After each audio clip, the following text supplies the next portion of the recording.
राजनांद गांव से हमारी सहयोगी रुचि कुमार लाइव जुड़ गई हैं। रुचि, देखिए बहुत सारे मुद्दे वैसे तो इस वक्त छत्तीसगढ़ में चर्चा का विषय है, लेकिन जैसा कि पूर्व मुख्यमंत्री रमन सिंह कह रहे थे कि भ्रष्टाचार का मुद्दा सबसे ज्यादा चर्चा का विषय रहने वाला है। आप तो इलाकों में घूम रही हैं, लोगों से बात कर रही हैं। आज जब मतदाता मत डालने के लिए जा रहा है तो उसके दिमाग में बीते 5 साल में कांग्रेस ने जो काम किया वो है, या हाल के दिनों में जो करप्शन का मुद्दा छाया रहा वो है? आज किस इरादे के साथ वो वोट डालने के लिए निकला है घर से? देखिए, आजकल एक तो वोटर बहुत ज्यादा अपने मन की बात नहीं बताता, लेकिन अगर आप यहाँ मीनाक्षी आएंगी और घूमेंगी तो देखेंगी कि मिली जुला आपको यहाँ पे असर दिखाई दे रहा है। कुछ लोगों को ऐसा लग रहा है कि महादेव ऐप का जो मसला है वो चुनाव में असर डालेगा, भ्रष्टाचार बड़ा मुद्दा बनेगा, लेकिन बहुत सारे लोग ऐसे हैं जो ये कह रहे हैं कि एन चुनाव के मौके पर ही क्यों ये सब चीजें उठाई गई हैं। तो दोनों तरह की बात है। यहाँ वोटर्स हैं, लंबी कतारें हैं, महिलाएं भी हैं, पुरुष भी हैं, जो पहली बार वोटर बने हैं वो भी, बहुत सारी लड़कियां भी यहाँ पर आपको इन कतारों में दिखेंगी। तो उन्हीं से पूछ लेते हैं, ये बताइए कि सबसे बड़ा मुद्दा इस चुनाव में क्या है? अब जानते सब है मैडम, लेकिन बोलना इसलिए कोई नहीं चाहता।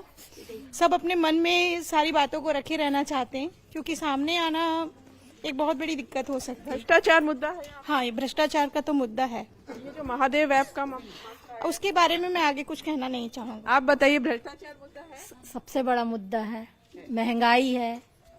तो जैसे जो अभी महादेव ऐप की तरफ से ये कहा गया कि मुख्यमंत्री, ये आरोप लगे कि मुख्यमंत्री भूपेश बघेल को 508 करोड़ रुपए मिले, उसका असर? विषय में मैंने कुछ नहीं बोल सकती अभी।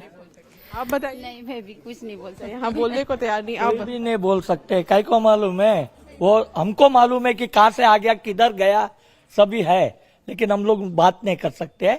ओके, लेकिन ये आरोप मुझे मालूम है रजत शर्मा का वो। अच्छा ठीक है रुचि, देखिए ये जो वोटर है ना बड़े समझदार हैं, उनके मन की बात वो मन में रखना चाहते हैं और बताना नहीं चाहते। लेकिन हाँ, ये बात तो तय है कि भूपेश बघेल ने बड़ा एग्रेसिव चुनाव प्रचार किया और कई सारी ऐसी योजनाएं थी जिसकी घोषणा की, और इसमें अगर हम जातिगत जनगणना की बात करें तो उसे भी अपनी बातों में शामिल किया। तो ये जो कास्ट फैक्टर है, क्या लोगों के दिमाग में ये भी रहता है जब वोट डालने के लिए पहुंचते हैं? जी हाँ, बिल्कुल। देखिए, पूरे हमारा जो देश है उसमें जाति समीकरण तो बहुत ज्यादा मायने रखते हैं, इसीलिए आप कह सकते हैं कि कांग्रेस जातिगत जनगणना को एक बड़ा मुद्दा बना रही है, क्योंकि उसको ऐसा लगता है, क्योंकि अगर आप छत्तीसगढ़ में आएंगी तो यहाँ पे ओबीसी वोट काफी ज्यादा मायने रखता है।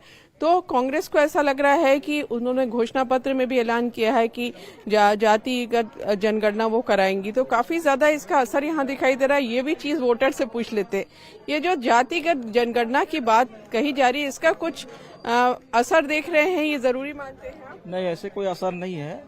हम ऐसे चुनने जा रहे हैं हमारे देश के राज्य के मुख्यमंत्री जो अच्छा हो, और मेन मुद्दा तो यही कि महंगाई है, इसको देखते हुए हम चुनाव करें। आप बताइए, जो कांग्रेस कह रही है कि जातिगत जनगणना होनी चाहिए वो कराएंगे, उसका कुछ फायदा होगा? नहीं, ऐसा कोई ये नहीं है। जाति वाति में अपना अपना इच्छा है और कहानी किस्सा है ऐसा। अच्छा, आप कह रहे हैं कि जातिगत, लेकिन यहाँ पे जैसे छत्तीसगढ़ में जो जाति समीकरण है वो कितना मायने रखता है, जातिगत जनगणना होगी, इसका कुछ फायदा यहाँ मिलेगा?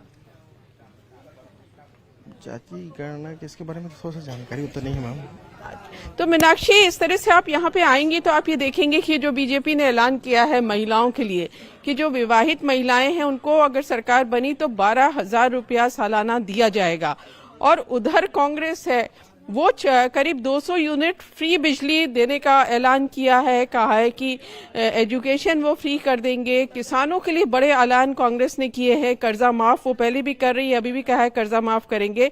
और छत्तीसगढ़ की करीब 80% आबादी गांव में रहती है, खेती करती है। अब कांग्रेस ने पिछली बार भी कर्जा माफ किया था, लेकिन ऐसे किसान कांग्रेस से नाराज थे जिनके पास अपनी जमीन नहीं थी और उन्होंने कर्जा नहीं लिया था। तो इस बार कांग्रेस ने उनका भी ध्यान रखा है और ऐसे किसानों को जिनके पास जमीन नहीं है 10,000 रुपया सालाना देने का ऐलान किया है। ये अब सारे बातें बिल्कुल वादे- ठीक है। रुचि के वादे बहुत सारे हुए हैं, अब जनता को ये तय करना है कि उन्हें किसके वादों पर भरोसा है। बहुत शुक्रिया पूरी जानकारी के लिए रुचि आपका। आज दिन भर हम आपसे मतदान को लेकर अपडेट लेते रहेंगे, लेकिन